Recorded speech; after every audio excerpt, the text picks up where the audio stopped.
Joining me right now, Kevin McCarthy, former Speaker of the House, and E.J. Antoni. Great to have you guys. Thank you so much for being here. Thanks for having us. What did you think of the speech last night? I thought he did an excellent job of kind of showcasing the greatness of America. I mean, he had so many successes. So, yes, he set a new record, the longest speech, but it just went one after another after another. And the way he weaved in the guests. I mean, Reagan had made this famous, but he used it to illustrate his policies. I mean, you look at the angel families. You looked from the veterans and the awards he would just come down and give them the Purple Hearts. I mean, it made from everyday American heroes to our armed services to the families. I mean, I thought it was tremendous. It made you feel proud to see the honoring of our military heroes. I mean, the Democrats did not want to say, oh, did you see his face? The way he would smile a 100-year-old veteran. I mean, it was tremendous.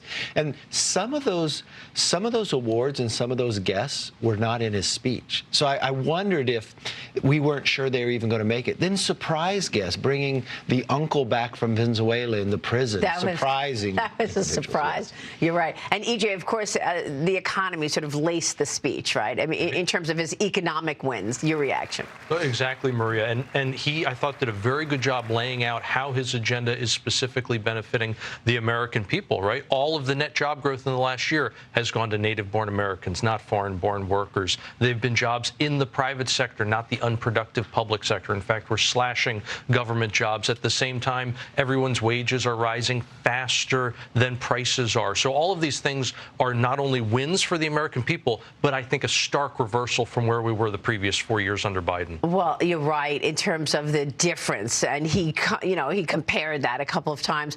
Chants of USA erupted many times last night as the president honored our American hockey heroes as well. Watch this.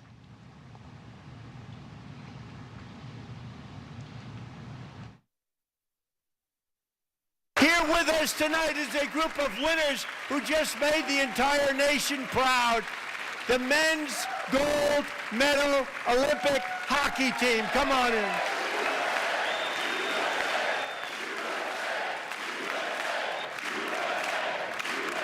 I will soon be presenting Connor with our highest civilian honor, which we will be given and which has been given to many athletes over the years.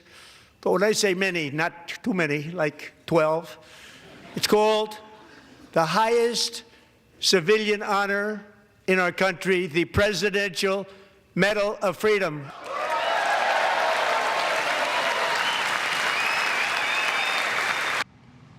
Wow, that was an incredible moment as well, to see them after just taking home the gold. They had been in the Oval Office earlier as well. They went yesterday. I can't imagine this hockey team. I mean, what a tremendous example. The brothers playing together. They lose one, and he got killed while he was bike riding. They bring his kids out. I mean, it's nothing but greatness. We haven't won since the 1980s. Win in overtime. He gets his teeth knocked out, and then he still scores. I mean, this is more than a Hollywood movie. But you've got to understand, they just came back from Italy. They celebrated in Florida, and they were the most gracious men I had seen. They were at the Oval Office, and if you look at all the social media in Washington, they were letting everybody have the gold medal. They were taking pictures with everybody. They were happy. They had to be exhausted. Yeah. But they really felt, and what I love about it, when you ask them about it, they say, I'm just so proud to be an American. Right. It just made everybody feel good. It's true. It was so much patriotism last night, EJ.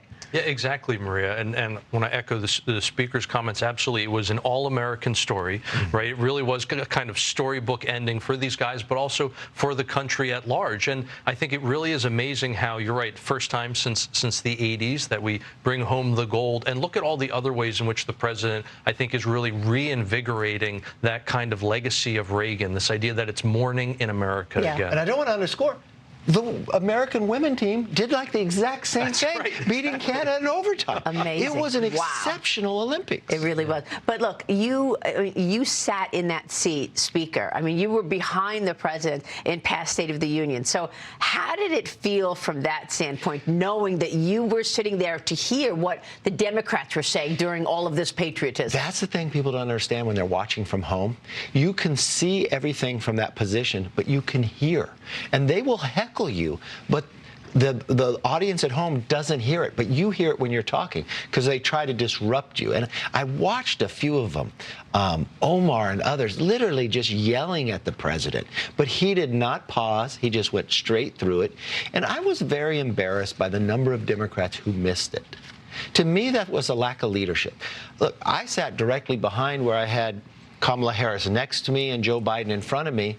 It's your job. You're an elected representative for everybody in your district. And you might disagree with somebody, but this is America. And you sit there in the process. And I was embarrassed they wouldn't even come. I want to talk more about that. It was more than 70 Democrats did not show up. So we'll keep talking about that. We're going to take a short break and then come right back. Stay